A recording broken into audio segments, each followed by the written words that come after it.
I'm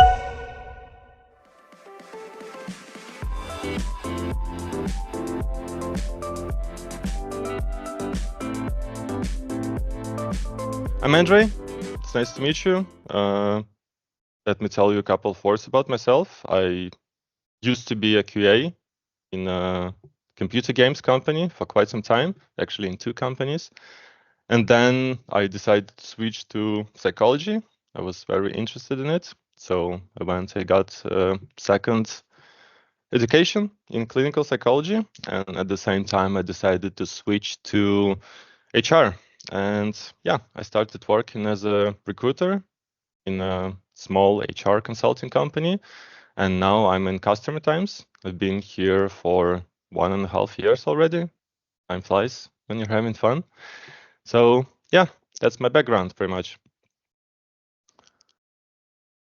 And let me tell you a little bit about us. Maybe you know some things. I won't get too deep into the description of the company, but still, just so you know, we're a global IT consulting company. Our HQ is in New York. Our product development HQ is in Paris. We are around 1,300 people right now. We're steadily growing, I would say. We specialize in digital transformation. We help other companies, other big businesses to achieve their goals. We talk to them. We participate in tenders. Yeah, we we do lots of things. IT-wise, our main domain of expertise is Salesforce, I would say, and in general, we are pretty experienced in working with CRMs, ERPs, and other things. Yeah, so Salesforce, SAP, Microsoft Dynamics, BI, business intelligence, big data, AI, machine learning, and all that. And also we have our own product development. We have an ecosystem which has around 10 mobile applications. It's pretty cool ecosystem. It's based on Salesforce. If you're curious, you can check it out at ctsoftware.net. And yeah, we are in many, many countries, actually. We are not in Asia just yet, but yeah, we are working on that as well. Okay. We are calling ourselves citizens. It's pretty much a combination of the working together, achieving together, growing individually. CT is also Customertimes, so that's we're quite happy about this word. And now let's dive into the topic of today's webinar, understanding the interview process. What we're going to talk about today, we're going to talk a little bit about CVs. How do recruiters see CVs? How do I see CVs and how do I evaluate them? We're also going to talk about what types of interviews are there, and I'll provide the description of recruitment process at Customertimes. And yeah, we'll talk about some other things as well. Okay, let's dive in. What is the first thing that recruiters pay attention to the CV? You can see the bullet points here, pretty much. If you would ask me on the street what I'm paying the most attention to when you're looking at the CV, I would say it's clarity and conciseness. Clarity, it means that everything is pretty much in its place, like, the logic, your name, your contact information, your working experience, etc. And conciseness, it's not, your CV shouldn't be too big. Ideally, it's usually 1 or 2 pages. If you have worked in science, for instance, you can have lots of scientific publications, etc. Then it's valid to have more than 1 or 2 pages. But yeah, if you're not in science or you don't have many projects with many details, I would suggest you stick to 1 or 2 pages. Okay. How do I choose CVs when I look at them? Well, I gave you 2 points already, and then I usually look at the context of the CV. I try to see what the candidate was trying to highlight in their resume. So I'm looking at work experience, I'm looking at skills, I'm looking at the at the way the sentences are worded and placed together, because when you're writing about your work experience, you have to follow the certain logic, right? You go from small things to big things, or from big things to small things, on experience and cultural fit. But please let me know if it wasn't that. So yeah, we are working with many domains. We're working with life sciences domain, we're working with retail domain and fintech, and some other companies, automotive, etc. There's just too many clients to remember them all. Usually, for specific projects, I can pay attention to the candidate's area of domain expertise.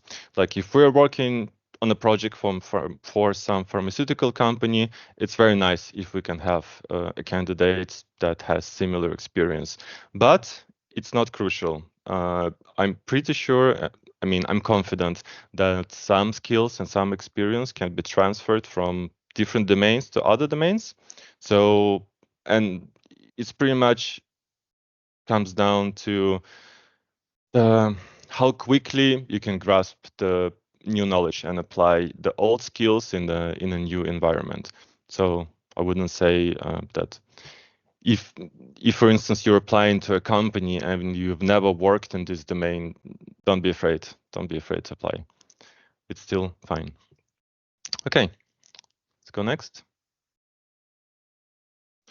Sorry, jumped one slide here. How the recruitment process at Customertimes looks like. So, it's off the screen, but first I have to find a candidate, or the candidate has to apply to our position, and then I schedule an initial screening call with them. What happens there is pretty basic. I present the company, I say what we do, explain the position as well, and then I'm listening to the candidate's story about his experience or her experience or their experience. And then we go into questions and answers. I sometimes have some questions prepared. Some questions come during the interview because some moments need clarifications or something like that. And yeah, I also obviously let the candidate ask any questions that they want, because it's, for me as a recruiter, it's also important not only to gather information, but also to provide information to the fullest extent. Okay, then we go to the first interview. The first interview is actually pretty much relevant, related to the initial screening call. Then, if everything is all right, I'm sending the candidate CV alongside with my comments, notes to the hiring manager. If I have a green light from the manager, we set up a technical assessment interview where we go more in deep into technical aspects of things. And technical assessments, you can apply this term to any kind of interview where you have to talk about your skills in depth or experience.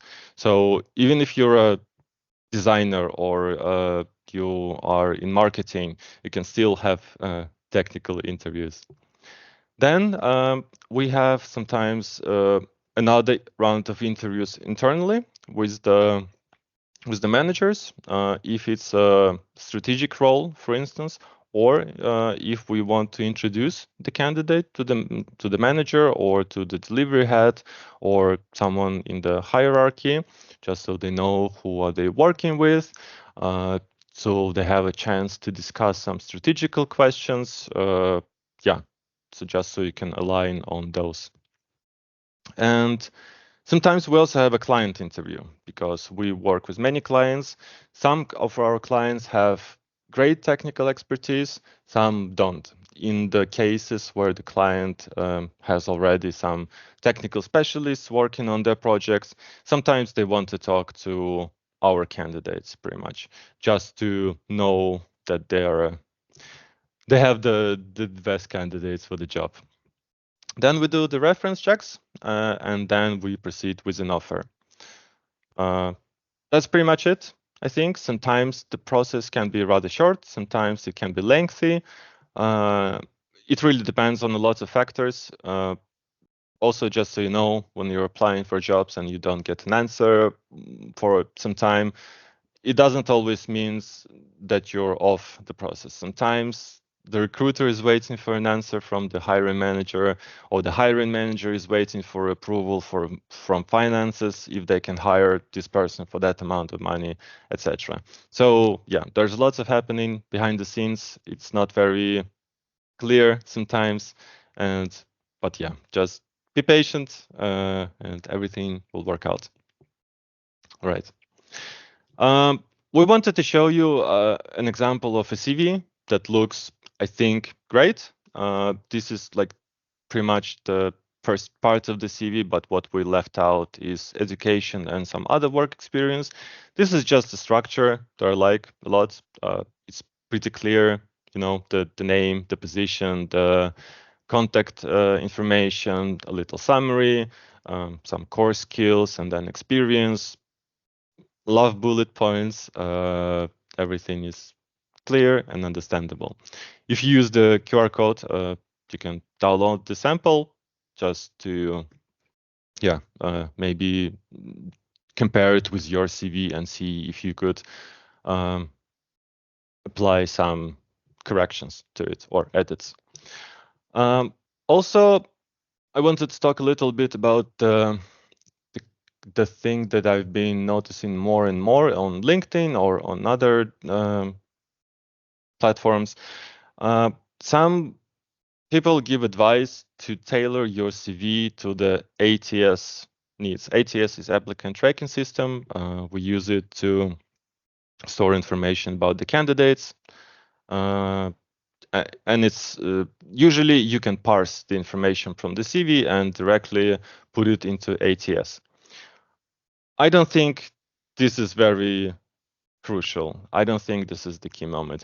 I've seen CVs that were creative, like design-wise, text-wise, and they were fun. They were fun, and no ATS would be able to parse them, believe me.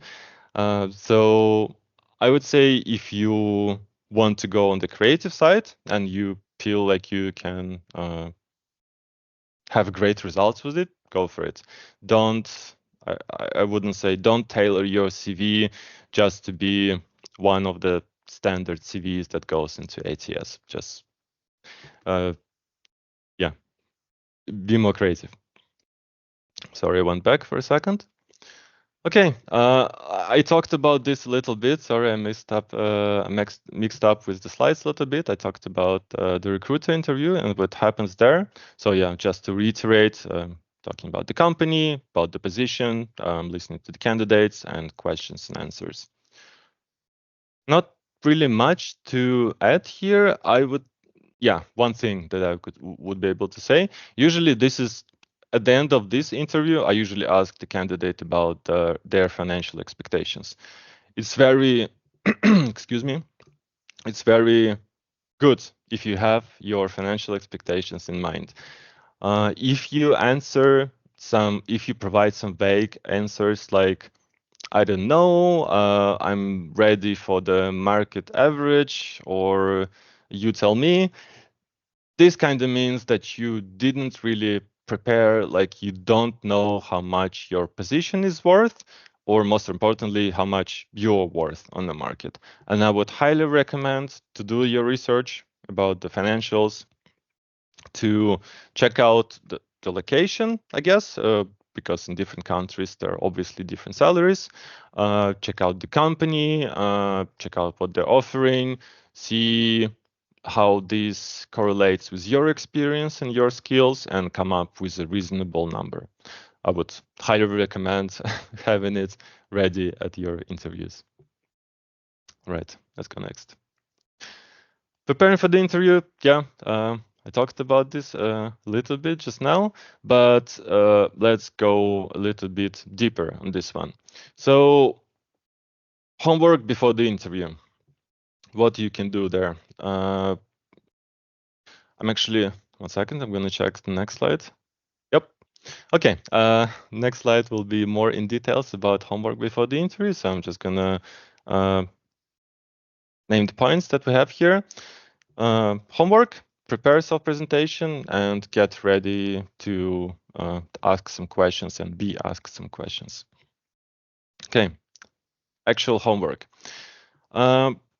Do your research. Research the company that you're applying to. I know that sometimes the situation on the market is tough and candidates are applying to numerous companies just because they need a job. And when you need a job, you don't have time to research every company that you're applying to. So sometimes, yeah, it's just life, I guess.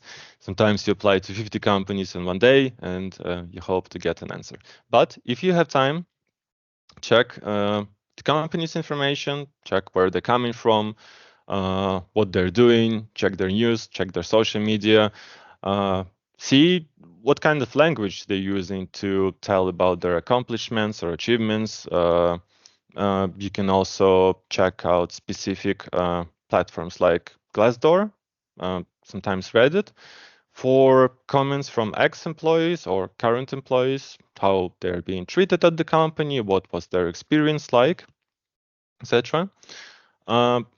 It's good to know the company competitors, especially if the company is doing some kind of more or less unique product. So they don't have many competitors, but every competitor is like very challenging, I guess, to overcome. Just know what the competitors are doing, what they're doing differently. And yeah, if you bring this kind of knowledge, this kind of preparations to the interview, that usually can score you some bonus points for sure. Get to know the top managers and founders. I maybe don't go too deep on this one, but you can check out, once again, their socials, check out what they're tweeting, and maybe, yeah, maybe you can have a rough estimation of what life in the company is like. And of course, learn about the company missions and values. Usually the company states their values and missions pretty much on their website or yeah, wherever. And by doing your research, you can also compare how, if the company is actually following their mission and their values. Because if the company says we're great, and then you read some Glassdoor reviews and people said that the company isn't great, maybe there's something that needs to be figured out. Okay. We have a little slide here about which questions not to ask on the interview. Usually, I would just not recommend asking the questions from the top 10 popular questions that you found in the internet, because they don't sound very authentic. I would say that the main thing that I would love to hear when I'm being asked a question is authenticity. Like, this is your question, right? Did you prepare it? It's important to you, and it's not just some, yeah, what's the company culture like? Because some questions can't even be answered, I don't know, in under 1 minute or something. And if you ask me what the company culture like is at Customertimes, I would have to go into like 5 minutes probably of explanation. I wouldn't ask very personal questions about yourself, as in, do you have any reservations about my candidacy? Am I a good fit for the company? Sometimes we as recruiters will know the answer. Like sometimes within the 5 minutes of my initial conversation with a candidate, I already know if I would like to present them to the hiring manager or not. But usually I wouldn't tell the candidate that they're not a good fit right away. I don't think that's correct. First of all, because I might be wrong, because I'm not a technical specialist, first of all, and I need some colleagues' input regarding technical aspects of the candidate's experience. And second of all, yeah, just doesn't feel right. Okay, I think we can go go to the next slide. What are the good questions to ask? When I was interviewing for several companies in my life, one of my favorite questions was, "What do you like about the company where you're working?" When I was talking to another recruiter, because this kind of like personal question gives you a glimpse once again to what the company life is like. You can listen carefully to what the person is telling you and figure out how does this does it. One second, I'm looking for words here. Does it resonate with you? What the person is telling you, and if the person telling you that everyone is the company is friendly, but the person doesn't look friendly themselves, well, maybe some additional investigation needs to be had. It's good to ask technical questions that are related to your position. Technical stack, what kind of tools are being used, what are the plans for the future use of tools, like do you have anything planned for the future, etc. I really like the team question because in our company, rarely someone works alone. Usually it's always a team of people.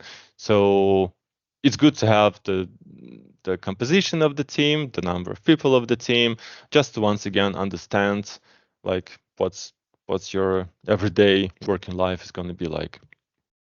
And also it's fine to ask questions about the hiring process. Yeah, like I told you, there are different speeds of hiring processes. Sometimes it can go very fast. Sometimes one time I had a HR interview on the first day. On the second day there was a technical interview, and by the end of the second day we already presented an offer to the candidate. And sometimes, unfortunately, looking for candidates is taking months. So it's good to be aware as a candidate, once again, how long is the process, what are the stages, who are you going to be talking to. Once again, you can do some additional research if you're curious, and just so you have more information. And yeah, let's go next. This slide is dedicated to self-presentation. A self-presentation is like pretty much 5 minutes when you're talking about your experience, your career track, what do you want to achieve, what you're looking for, etc. I would highly recommend preparing this speech and practicing it before the interviews. If you can find someone that who can listen to you, it's always beneficial, so you can have some additional feedback. And also, when you're practicing this kind of self-presentation, you always get better at it the more you practice. So believe me, I've done my share of interviews as well, and I wasn't always as confident as I am today. So there was lots of mumbling, there was some stumbling, I was blushing at times, and I think the more you do it, the more the shyness is going away and the more confident you become. So I would recommend just write down your experience, like how would you tell it to a friend, practice speaking about it, talking about it, and then yeah, you're actually scoring bonus points for your self-presentation. Be honest, authentic. I think that doesn't really need additional explanations from me. And keep it concise and focused. And we've already talked about this. Don't go very much into details on any particular subject unless it's very important to this position, or maybe you've been asked the question, could you tell me more about this project? Then it's obviously fine to go into more details. But don't start your self-presentation with some high school experiences, etc. Just, yeah, keep it brief and keep it cool. Let's go next slide. What should you do if you don't have much work experience? Let's say you are coming from a different domain, right? You've been doing marketing, and now now you've completed your first courses as a QA, and now you're applying for jobs. What should you do in this case? First of all, you can always have pet projects, right? During your studies, or even after studies, or in parallel. You can highlight those. You can say what you've been doing there, and yeah, if it's relevant to the position, this is actually good. Highlight studies or courses achievements. I would say that today's market of online courses and studies is a bit convoluted. There are too many of those, and it's sometimes hard. It's sometimes difficult to distinguish the good ones from the bad ones. But still, if you have achievements, if you've done something nice, great, please mention it on your CV. Doesn't hurt. And internships and trainee programs. Once again, feel free to mention those. I think it's better not just to mention like the name and the year, right? But also give a brief summary, maybe some bullet points about what you've been doing there, what was the results, what was the success, what did you learn in the process. It really helps to understand that you're motivated to continue developing in this area, that you're engaged, and yeah, it's just good. Don't lie in your CV. That's one thing not to do. If you don't have work experience, just jump on pet projects, just start something yourself, and you can figure it out as you go. Right? What happens if you're being asked a question and you don't know the answer? Let's say it's a technical question, right? First of all, stay calm. Don't panic. It's impossible to know everything. And obviously, we are at different levels of technical experience. Some candidates are juniors, some people are seniors. Sometimes even seniors cannot know the answer to some specific question. It's fine. It's fine to not know everything. You can take a guess. You can think out loud about the particular question and kind of try to solve it on the fly. I know it's a bit difficult. Let's say it's impossible when you're being asked about some tool, like how would you use this tool? Because if you haven't had experience with this tool, it's a bit tough to fantasize about it. But if you're being asked a question, okay, you're in a situation like this with X, Y, and Z resources, what would you do? Then obviously just solve the situation or try to solve it and try to think out loud. I would also recommend having a pen and paper nearby. I don't know, for me personally, when I'm being asked a question, it really helps me when I'm just drawing a little picture or something, or like little, I don't know, yeah, little things just to help me think, because it's easier for me to visualize it that way. So don't be afraid if you're being asked a question and you don't know the answer. Okay, what are the consequences of lying on a CV? Well, first of all, eventually the truth will come out, and it will not be good for you and your candidacy. And also, yeah, you're just starting your communication with a new company on false pretenses. Like the foundation of your relationship, I know it's a huge word, but still, relationship with the new company, with the new employer, should be founded on the truth, because in this way you can both succeed, most likely. So yeah, don't lie. Most importantly, what I would recommend if you don't have much experience in passing the interviews, have fun. have fun during the interviews. Remember that it's not the judgment day. Remember that the interview will end in half an hour or an hour or something, and you'll get back to your normal life. So consider this as you gathering information about the company, about the position, about the people who are working there, and you also presenting yourself to the company. And I don't know if it will work for you, but for me,